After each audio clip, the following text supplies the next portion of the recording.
The cameras were rolling. The lights burned bright.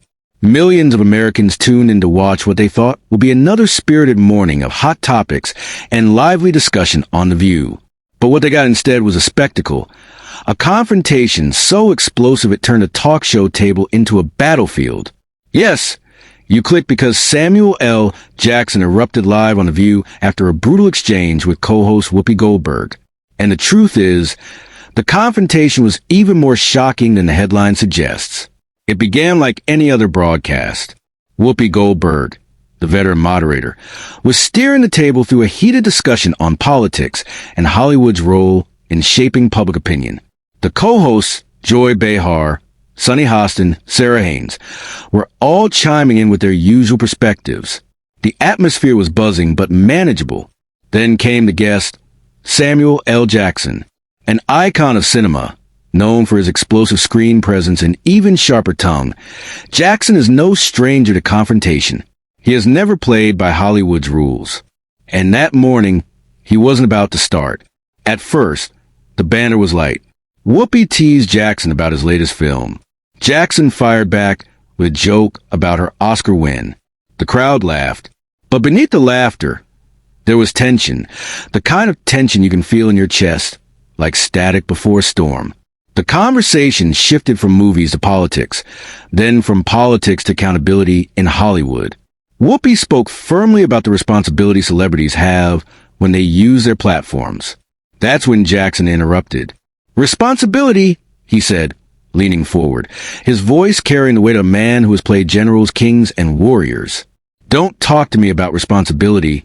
Whoopi, I've been in this business long enough to know half the people preaching it are the same ones cutting deals behind closed doors." The audience gasped. Whoopi raised an eyebrow, her trademark calm demeanor suddenly laced with steel. "Samuel," she replied sharply, "you can't just call out Hollywood like you're not a part of it. You've cashed the checks too." The room went quiet. That's when it happened. The subtle shift from debate to duel. The crowd, sensing the change, hushed. Jackson leaned back in his chair, then leaned forward again, eyes burning. "The difference is, Whoopi, I admit it. I don't pretend to be something I'm not. You sit here every morning acting like the voice of moral authority. But when it comes down to it, you played the same game as the rest of us." The words hit like a hammer. The audience gasped audibly.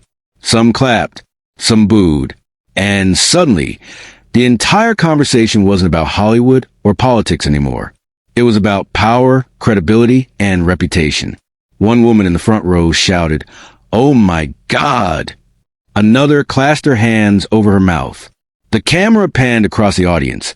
Shock, excitement, discomfort. They weren't just viewers anymore. They were jurors in a live trial. On social media, the clip was already spreading. Hashtags like hashtag Jackson versus Whoopi, hashtag The View Meltdown, and hashtag Hollywood Exposed began trending within minutes. And inside the studio, Goldberg's calm veneer cracked. Leaning toward Jackson, Whoopi shot back with precision. "Samuel, you want to sit here and call me out? Fine.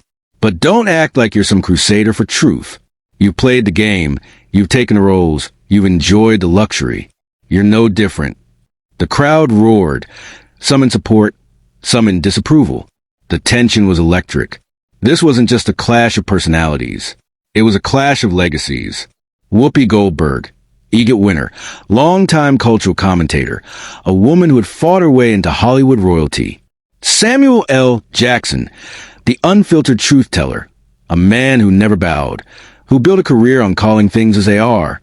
And now, their reputations were colliding in real time, under the glare of studio lights, with millions watching. As the segment wrapped to a commercial break, Jackson leaned forward, eyes locked on Whoopi, and delivered a line that would echo across every platform for days. "I'd rather be real and hated than fake and applauded." The crowd erupted, half cheers, half boos, all chaos. Whoopi sat back, silent but seething, her jaw tight. And with that, the battle line was drawn. The commercial break was supposed to cool things down. Instead, it did the opposite. When the cameras came back on, the tension in the room was unmistakable. The smiles looked tighter. The laughter sounded forced, and the audience leaned forward in their seats like spectators at a prize fight waiting for round two. Samuel L. Jackson sat with his arms crossed, his jaw set. Whoopi Goldberg shuffled her notes, but the steel in her eyes hadn't softened. This wasn't just another segment of The View. This was now a showdown, legacies colliding, reputations on trial, egos on fire. Whoopi struck first. Her voice was calm, but her words cut like glass. Samuel, it's easy to sit in that chair and call people out.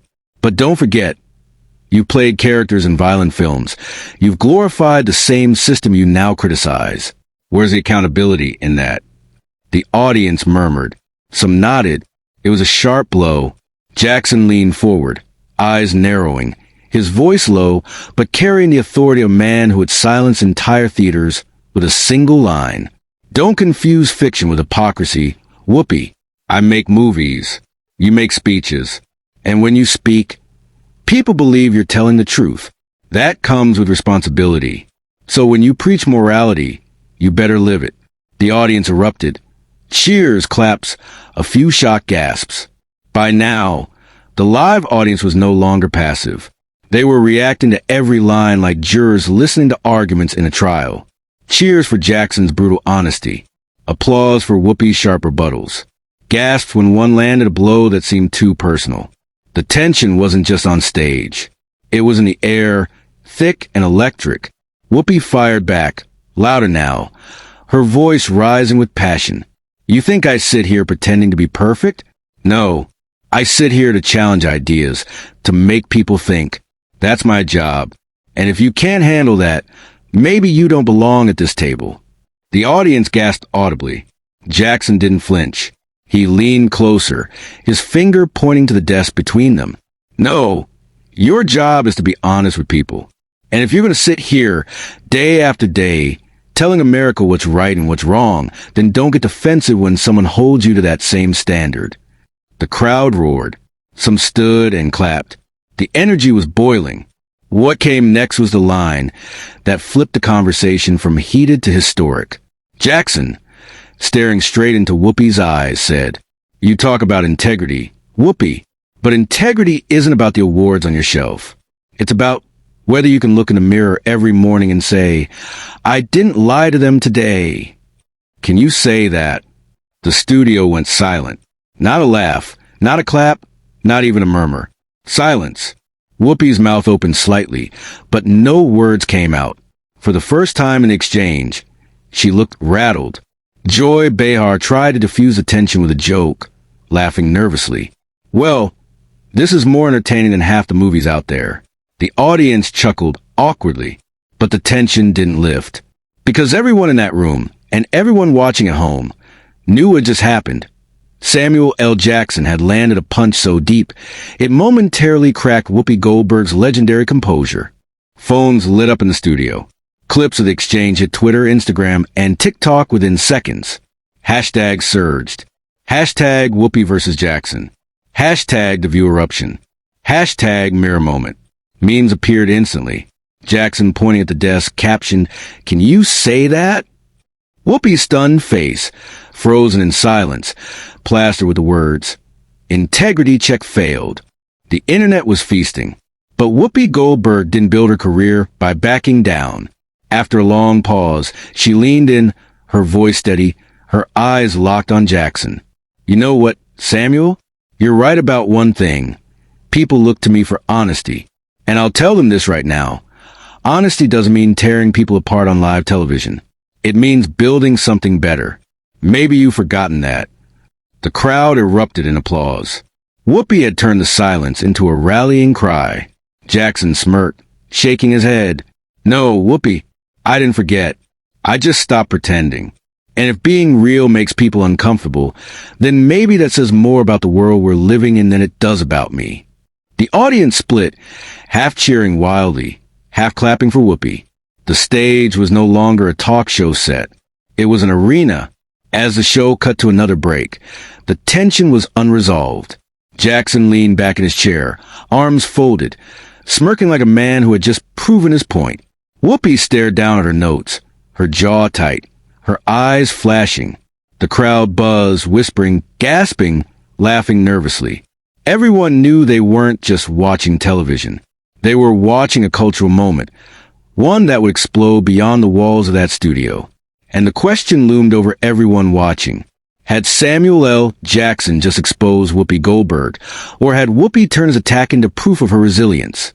The show's credits hadn't even finished rolling before the clash between Samuel L. Jackson and Whoopi Goldberg began dominating headlines. By the time viewers turned off their televisions, Twitter, TikTok, and Instagram had already lit up with clips, memes, and fiery debates. What began as a heated exchange on The View had erupted into a national spectacle. Social media turned the moment into instant legend. Within an hour, hashtags trended across platforms. Hashtag WhoopiVsJackson, hashtag The View Eruption, hashtag Integrity Check, hashtag Hollywood Unmasked. Clips of Jackson leaning forward and asking, "Can you say that?" racked up millions of views. TikTok creators added dramatic background music, courtroom gavel sound effects, even slow-motion zooms on Whoopi's stunned expression. One viral meme compared Jackson's stare to that of his iconic movie roles, captioned, "When Nick Fury leaves the Avengers to fight on The View." The internet was feasting, but the tone was divided. Half the audience hailed Jackson as a truth-teller. The other half accused him of disrespecting a legend. By sunrise the next day, the confrontation had made front-page news. Samuel L. Jackson explodes on Whoopi Goldberg. The View turns into a war zone. Variety, can you say that? Jackson's line echoes across social media. The Hollywood Reporter, a cultural clash on daytime TV. The New York Times. Cable networks replayed the clip endlessly. CNN ran it under the banner, Hollywood's integrity debate. Fox News framed it as liberal icons eat their own. MSNBC dissected it with a panel of cultural critics, calling it a mirror moment for celebrity accountability. Suddenly, a spat on daytime television had become a cultural referendum. It wasn't long before fellow celebrities weighed in. Some rushed to Whoopi's defense. Actress Octavia Spencer tweeted, "Whoopi Goldberg is a legend. She's earned her voice. Disrespecting her on live TV is not courage, it's arrogance." Director Spike Lee sided with Jackson, posting, "Sam said the quiet part out loud. Hollywood's been faking for decades. Respect him for keeping it real." Even Denzel Washington, usually reserved, weighed in cryptically in an interview. "Sometimes the truth burns. Sometimes it builds. Depends on who's holding the fire." The debate wasn't just about two stars anymore. It was about truth versus diplomacy, blunt honesty versus respectful restraint. Politicians saw an opening. A conservative senator tweeted, "Even Hollywood knows its own hypocrisy. Thank you, Samuel L. Jackson, for saying what millions of Americans think every day." A progressive congresswoman countered, "This isn't about hypocrisy. It's about respecting a black woman who has broken barriers her entire life. Whoopi deserves better." Suddenly, the exchange wasn't just Hollywood gossip. It was a political football, kicked around in debates about race, gender, and accountability. Behind the chaos, the economics were undeniable. Clips of the exchange drove record traffic to ABC's digital platforms. Advertisers scrambled to buy ad slots on The View's next episode. Analysts estimated the segment had generated millions in online ad revenue. One industry insider told Deadline, "Drama is currency. In 2025, controversy pays more than comedy." Networks took notice.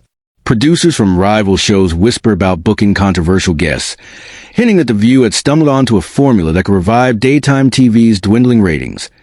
Unscripted confrontations that felt real, raw, and impossible to look away from. Fans themselves were split down the middle. Team Whoopi supporters called Jackson disrespectful, arguing that he had hijacked the platform for ego. They praised Goldberg for maintaining composure in the face of what they saw as a calculated ambush. Team Jackson supporters insisted he had said what many were thinking, that Hollywood's moral preaching often masks deeper hypocrisy. They saw him as the rare celebrity who refused to play by the rules. Online polls showed a near 50-50 divide. America was enthralled and enraged in equal measure. The following morning, Goldberg addressed the controversy at the top of The View. Sitting calmly at the table, she looked directly into the camera and said, I've been doing this a long time. I've had debates. I've had fights. I've had friends call me out. But what I will never do is compromise my honesty. Yesterday was heated, but I'm still here. I'll always be here. Because truth isn't about who shouts the loudest. It's about who keeps showing up. The audience erupted in applause. It was Whoopi reclaiming her ground, reminding viewers that endurance is its own kind of strength. Later that same day, Samuel L. Jackson appeared on a late-night show. Asked about the incident, he didn't hold back. I don't regret a thing. I told the truth. And if the truth makes people uncomfortable, then maybe they need to be uncomfortable. Whoopi can take it. She's tough. But the system she represents? That's what I was calling out. It was a deft move, praising Whoopi personally, while keeping the focus on Hollywood's hypocrisy. Jackson had reframed the narrative. This wasn't a personal feud. It was a cultural reckoning. The ripple effect was enormous. Other talk shows debated whether they should embrace similar confrontations. Cultural commentators argued about the line between entertainment and exploitation. Ordinary viewers shared personal stories about honesty, hypocrisy, and the courage to speak uncomfortable truths. By the end of the week, the question wasn't just who won the fight. It was, what does this fight say about us? Was America hungry for raw truth, even when it hurt? Or did viewers still value diplomacy, respect, and restraint? As the debate raged on, one thing became clear. Whoopi Goldberg and Samuel L. Jackson could not leave the story unfinished. There had to be a resolution, a final act, a closing statement. And producers knew it. Behind the scenes, they were already working on it. An invitation, an agreement, and a stage for one more confrontation. One that would decide the legacy of this clash. The country had argued for a week. Clips ricocheted across timelines, pundits chewed the moment into confetti, and producers across television quietly admitted the obvious. This wasn't just good TV. This was a referendum. But a referendum needs a result. And so, with ratings forecast glowing and public curiosity at a boil, The View announced what everyone suspected was coming. Samuel L. Jackson would return for an in-studio conversation with Whoopi Goldberg.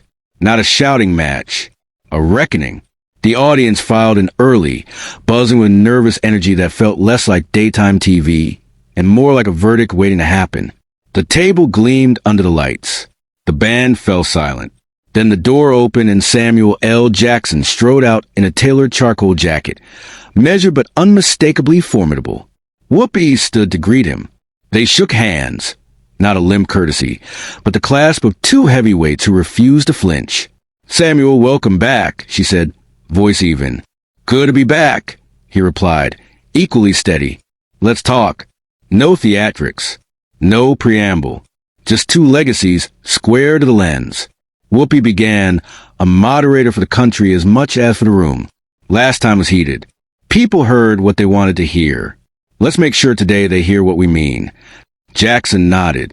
"What I meant," he said, "wasn't a personal attack. It was a challenge to a system that rewards preaching over practice. If I sounded harsh, it's because I care. I care about what we tell people is the truth." Whoopi didn't shrink from it.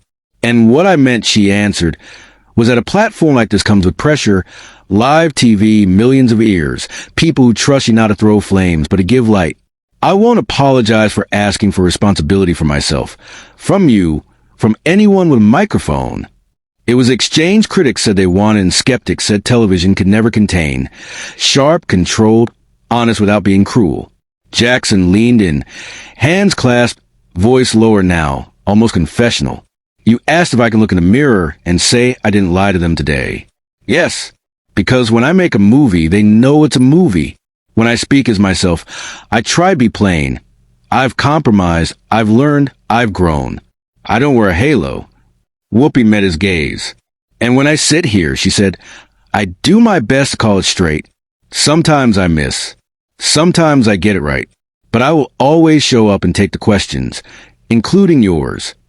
A murmur spread through the audience.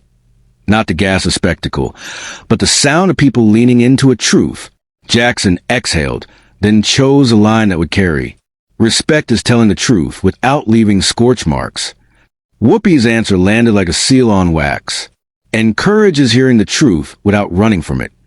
They both smiled for the first time that morning. Not agreement, alignment. Around the table, the co-host stepped back in, not to douse the flame, but to add clarity.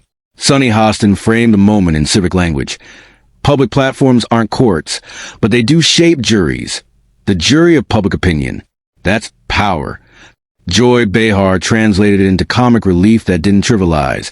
I'd watch you two fight over a parking meter, but this is better TV. Sarah Haynes reflected the audience's arc. People saw themselves in both of you, the part that wants blunt honesty and the part that wants grace. The camera cut the crowd. No signs, no shouting, just steady attention and, every so often, quiet applause. Whoopi turned back to Jackson. Last week hurt, she admitted. Not because you challenged me, I can take that, but because it felt like we were proving the worst version of TV right. That heat always beats light. Jackson nodded. Then let's prove the opposite, he said. Let's do one better. You ask me a hard question. I'll answer it straight. Then I'll ask you mine. The audience leaned forward as if someone had opened a courtroom door. Whoopi's question. What responsibility do you carry when your bluntness becomes someone else's weapon? When people use your words to hurt, not to help? Jackson's answer. Same responsibility any loud voice has. To be precise. To point at the system, not the person. To make sure the splash doesn't drown the wrong folks. If I missed that last time, I'll say it clearly now. My problem isn't you, Whoopi. It's the machine that likes us better as symbols than as people. A hush, then applause. Jackson's question. When a culture is tired of polished speeches and wants something raw, how you keep telling the truth without sounding like a sermon? Whoopi's answer. You remember the truth isn't performance. It's a habit. Be curious more than furious. Ask one more question, then you make statements. And when you get it wrong, say so out loud. This time the applause rose and didn't fall quickly. People weren't cheering a winner. They were cheering a usable idea. Producers could cut the brake on the swell, but the moment had earned its landing. Whoopi turned to camera 2, the country's living room lens. We said we'd finish the conversation. We did. You can decide what you heard. Jackson looked into the same lens. If you took my words as disrespect, hear this. Respect means showing up for the second round and listening. They shook hands again. No scorecards, no knockout roar. Just a standing ovation that felt more like relief than triumph. Online, the clip raised the earlier explosion, and improbably caught it. Trend lines bent toward a new set of tags. Hashtag round 2. Hashtag respect and truth. Hashtag heat and light. Comment section for a few hours at least sounded like a town hall instead of food fight. Polls that split neatly down the middle began shading toward a third option. Both made the point. Both learned something. In an age addicted to clean victories, the Messier answer felt strangely like progress. Trade publications ran a different kind of headline this time. Ratings without wreckage. The daytime chose dialogue. From viral clash to teachable TV, how the View stuck the landing. Heat versus light. Why the sequel outperformed the spectacle. Network executives took notes. Producers in green rooms practiced new cues. Leave room for the pause. Stack facts, not gotchas. Aim the camera at the idea, not just a face. The lesson wasn't don't argue. It was how. Pressure without poison. Truth without theater's cheap tricks. And viewers noticed. Not just with clicks, but with retention. The metric that actually tells a story. People stayed. They watched to the end. They listened for the answers. So what was the verdict, really? Not on Samuel L. Jackson or Whoopi Goldberg. Two icons who didn't need a daytime duel to validate careers already canonized. But on us. We wanted the sizzle. We stayed for the steak. We clicked for the confrontation. We shared the resolution. The culture will always reward the clip that crackles. But there's still appetite for something rarer. A second act that repairs what the first act set on fire. Jackson gave the country a sentence it could carry. Respect is telling the truth without leaving scorch marks. Whoopi gave it a companion piece. Courage is hearing the truth without running from it. Together they offered a workable equation for public life. Platforms plus precision, conviction plus humility, heat and light. When the show wrapped, The audience didn't rush for the exits. They lingered. Some hugged. A few wiped eyes they hadn't expected to water. At 11 a.m. Jackson stepped off the riser and clasped hands with stagehands by name. Whoopi hugged a first-row teacher who said she shows clips from The View to her civics class and wanted her students to see this one most of all. Outside, cameras waited, as they always do, to harvest a soundbite. There wasn't one. Jackson waved, slid into a black SUV, and left without a flourish. Whoopi ducked into a hallway lit only by work lights, smiling a private smile that said, "We did the hard version." Good. The set crew killed the overheads. A vacuum low roared across the floor, where an argument had turned into a blueprint. On social feeds at night, split-screen thumbnails of the blow-up and the reconciliation sat side by side. The algorithm offered its lazy choice, rage or relief, and for once, audiences clicked both. Because here's the last truth the episode smuggled into the day. A culture doesn't grow when one side wins. It grows when both sides risk saying the next honest thing. Fade the lights. Keep the microphones. Let the habit continue.